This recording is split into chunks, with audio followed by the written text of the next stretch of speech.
প্রিয় বন্ধুরা, জীবনে এমন কিছু সময় আসে যখন মনে হয় চারপাশটা অন্ধকারে ঢেকে গেছে। মন অকারণে কাঁদে, চোখ শুকনো হলেও ভেতরে স্রোতের মতো কষ্ট বইতে থাকে। দিন চলে যায়, কিন্তু ভেতরের দুঃখটা যেন আরও বেশি চেপে বসে। আপনি যদি এমন অবস্থার মধ্য দিয়ে যাচ্ছেন, তাহলে এই ভিডিওটি শুধু আপনার জন্য। কারণ আজকে আমি এমন 3টি সহজ কিন্তু কার্যকরী কাজের কথা বলবো, যা আপনার দুঃখ, কষ্ট আর দুশ্চিন্তাকে ধীরে ধীরে দূরে নিয়ে যাবে। শুধু ভিডিওটি মন দিয়ে শেষ পর্যন্ত দেখবেন। ভিডিওটি ভালো লাগলে অবশ্যই একটা লাইক দিয়ে পাশে থাকা কমেন্ট বক্সে আপনার অনুভব শেয়ার করবেন। চ্যানেলটিতে যদি আপনি নতুন হন, তাহলে এখনই সাবস্ক্রাইব করে পাশে থাকা বেল আইকনটি অন করে রাখবেন, যাতে এমন সুন্দর ভিডিও আপনি সবার আগে পেতে পারেন। চলুন তাহলে জেনে নেই সেই 3টি কাজের কথা। নাম্বার 1, নিজের সাথে প্রতিদিন 15 মিনিট একা সময় কাটান নিজের মনকে বোঝার জন্য। এই কাজটা শুনতে যতটা সাধারণ মনে হয়, এর শক্তি ঠিক ততটাই গভীর। প্রতিদিনের জীবনে আমরা এত ব্যস্ত হয়ে পড়ি যে নিজের মনের কথা শোনা হয় না। চারপাশের কোলাহলে, মানুষের কথায়, দায়িত্বের চাপে আমরা ভুলে যাই আমার নিজের ভেতরেও একটা মানুষ আছে, যে কাঁদছে, যে বলতে চায় কিছু, যার অনেক প্রশ্ন আছে। যখন আপনি নিজেকে সময় দেন, তখন আপনি আসলে নিজের সেই কষ্ট, সেই আবেগ, সেই চিন্তার জগতে ঢুকে পড়েন, যেটা দিনের পর দিন চেপে রাখা হয়েছে।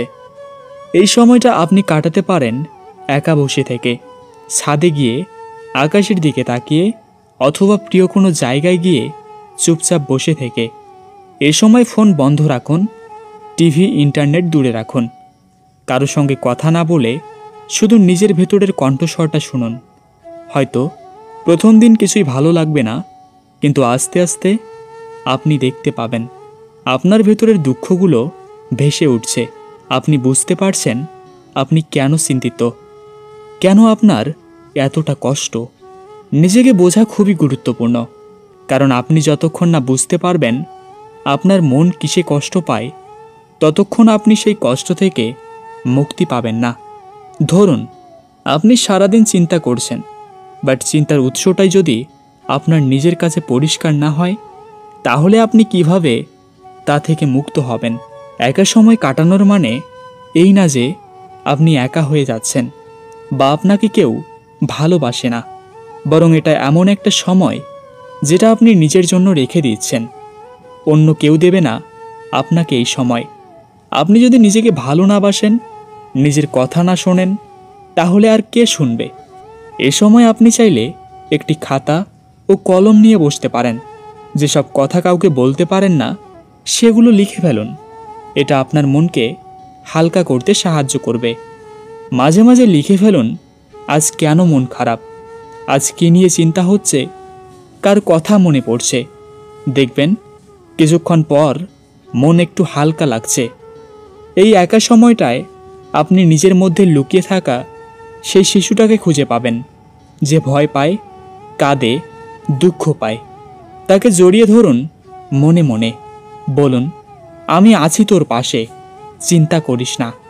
এই কথাগুলো শুধু শব্দ নয়, এই শব্দগুলোর শক্তি অনেক গভীর। আরেকটা কাজ করতে পারেন, এই সময়ে ধীরে ধীরে চোখ বন্ধ করে গভীরভাবে শ্বাস নেওয়া ও ছাড়া। প্রতিবার শ্বাস নেওয়ার সময় মনে মনে বলুন, আমি ভালো আছি। প্রতিবার শ্বাস ছাড়ার সময় বলুন, সব দুঃখ আমি ছেড়ে দিচ্ছি। এই ছোট ছোট অভ্যাসগুলো আপনাকে মানসিকভাবে সুস্থ রাখবে। সবশেষে বলবো, প্রতিদিনের এই 15 মিনিট হতে পারে আপনার জীবনের সবচেয়ে শান্তিময় সময়। আপনার মন, আপনার আত্মা, আপনার ভেতরের আপন মানুষটাকে সময় দিন। দুঃখগুলো আসবে, কিন্তু এই 15 মিনিটই ধীরে ধীরে তা সরিয়ে নিয়ে যাবে। মনে রাখবেন, আপনি আপনার জীবনের সবচেয়ে গুরুত্বপূর্ণ ব্যক্তি। নিজেকে সময় দিন, নিজের কথা শুনুন, নিজের পাশে থাকুন। তাহলেই চিন্তা হালকা হবে, মন প্রশান্ত হবে, আর জীবনের দুঃখগুলো ধীরে ধীরে কেটে যাবে। নাম্বার 2, যার নিয়ন্ত্রণের বাইরে সেটা ভাবা বন্ধ করুন। আমরা জীবনে যত দুঃখ পাই তার অনেকটাই এমন কিছু নিয়ে যেটা আমাদের নিয়ন্ত্রণে নেই। আমরা কারো আচরণ নিয়ে কষ্ট পাই, ভবিষ্যতের অজানা পথ নিয়ে চিন্তা করি, বা এমন কিছু নিয়ে ভাবি যেটা পরিবর্তন করা আমাদের পক্ষে সম্ভব নয়। কিন্তু প্রশ্ন হচ্ছে, এই চিন্তা করে আসলে আমরা কি পাই? শুধু নিজের ভেতরে কষ্ট জমাই, ঘুম হারিয়ে ফেলি, মন বিষণ্ণ করে ফেলি। এখন যদি আপনি একটু খেয়াল করেন, দেখবেন আপনার চিন্তার ৮০% ভবিষ্যৎ বা অন্যের কারণে। আপনি ভাবছেন, আমার চাকরি হবে তো, সে আমাকে আর ভালোবাসে না কেন, আমার সন্তান ভালো হবে তো, সমাজ আমাকে কিভাবে দেখবে। কিন্তু এর কোনোটাই আপনি আজকে বসে নিয়ন্ত্রণ করতে পারছেন না। তাহলে এত ভেবে লাভ কি? এই মুহূর্তে আপনি যে জায়গাটিতে আছেন, যেটা আপনি করতে পারছেন, সেইটুকু নিয়ে ভাবুন। আপনি যদি দিনকে দিন এমন বিষয় নিয়ে মাথা খারাপ করে ফেলেন যেটা আপনার হাতে নেই, তাহলে আপনি নিজের শক্তিটাই হারিয়ে ফেলবেন। নিজেকে জিজ্ঞেস করুন, এই চিন্তাটা কি আমার নিয়ন্ত্রণে? আমি কি এটা আজকেই সমাধান করতে পারবো? যদি না পারেন, তাহলে সেটি একপাশে সরিয়ে রাখুন। প্রতিদিন এমন অনেক বিষয় আসবে যেগুলো কষ্ট দেবে, কিন্তু মনে রাখবেন, সব কষ্ট নিজের নয়। কিছু কষ্ট ভীষণ অপ্রয়োজনীয়, সেটা আপনি তৈরি করে ফেলেছেন অকারণে। এই অভ্যাসটা ধীরে ধীরে গড়ে তুলুন। একটা খাতায় লিখুন যেসব বিষয় আপনাকে চিন্তিত করছে, তারপর প্রতিটির পাশে লিখুন আমার নিয়ন্ত্রণে আছে নাকি নেই। যেটা আপনার হাতে নেই সেটা নিয়ে আর 1 মিনিটও ভাববেন না। এই চর্চা আপনাকে শক্ত করবে, শান্ত রাখবে। মানুষ যতটাই বোঝে যে জীবনে কিছুই ঠিকঠাক হয় না সব সময়, ততটাই সে শান্ত হয়ে যায়। আপনি নিজে ভাঙবেন না এই দুশ্চিন্তায় ভেবে যে কেন আপনার জীবনে সব কিছু পরিকল্পনা মতো হচ্ছে না। কারণ জীবন নিজেই একটা বিশাল অপ্রত্যাশিত গল্প, যেখানে সব কিছু সবসময় আমাদের ইচ্ছে মতো হয় না। নাম্বার 3, কৃতজ্ঞতা প্রকাশের অভ্যাস গড়ে তুলুন। আমরা অনেক সময় ভাবি আমার কিছুই ঠিকঠাক হচ্ছে না, কিন্তু আসলে প্রতিদিন আমরা বহু ছোট ছোট আশীর্বাদ পাই, যেগুলোর কদর আমরা করি না।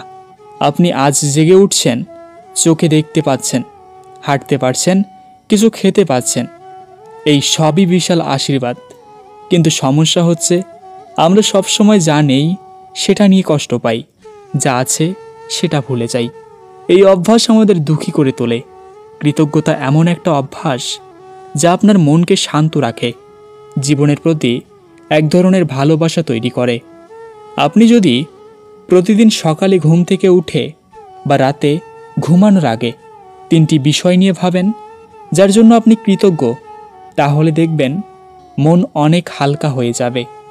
ধরুন, আপনি ভাবলেন, আজ আমি সুস্থ আছি, আমার মা বাবা বেঁচে আছেন, আমি একটু হলেও হাসতে পেরেছি। এই ভাবনাগুলো ছোট হলেও এগুলোর শক্তি বিশাল। এই কৃতজ্ঞতাগুলো আপনাকে শেখাবে জীবন কতটা সুন্দর, আর আপনার চারপাশে এখনও অনেক ভালোবাসা আছে। আরেকটা কাজ করতে পারেন, প্রতিদিন একটা কৃতজ্ঞতার খাতা রাখুন। সেখানে লিখে ফেলুন আজ সারাদিনে কি কি ভালো জিনিস হয়েছে। ছোট ছোট ঘটনা, যেমন কেউ একটা সুন্দর কথা বলেছে, আপনি একটু চুপচাপ বসে থাকতে পেরেছেন, আপনি আপনার প্রিয় গান শুনেছেন, এসবই লিখে ফেলুন। এই খাতাগুলো পরবর্তীতে পড়ে দেখলে আপনি নিজেই অবাক হয়ে যাবেন, এতটা দুঃখের মধ্যেও কত কিছু পেয়েছেন আপনি। কৃতজ্ঞতা মানুষের মধ্যে একটা ইতিবাচক দৃষ্টিভঙ্গি তৈরি করে। আপনি যত কৃতজ্ঞ হবেন, ততই আপনার মন শক্তিশালী হয়ে উঠবে, আর তখন আপনি ছোট ছোট কষ্টকে তেমন গুরুত্বই দেবেন না। প্রিয় বন্ধুরা, জীবনে দুঃখ আসবেই, চিন্তাও আসবে, কিন্তু আপনি যদি এই 3টি কাজ করতে পারেন, নিজেকে প্রতিদিন কিছুটা সময় দেন, যার নিয়ন্ত্রণে নেই সেটা নিয়ে চিন্তা না করেন, আর প্রতিদিন কৃতজ্ঞতার চর্চা করেন, তাহলে কোনো কষ্টই আপনাকে চিরকাল ভাঙতে পারবে না। আপনি ধীরে ধীরে বদলে যাবেন, আপনার ভেতরের আলোটা আবার জ্বলবে, মন হালকা হবে, চিন্তা ফিকে হয়ে যাবে। মনে রাখবেন, কষ্ট আসে আমাদের শেখাতে, গড়ে তুলতে, ধ্বংস করতে নয়। আপনি একদিন ঠিকই হাসবেন, সেই কষ্টের দিনগুলো মনে করে এবং নিজেই নিজেকে বলবেন, আমি পেরেছি।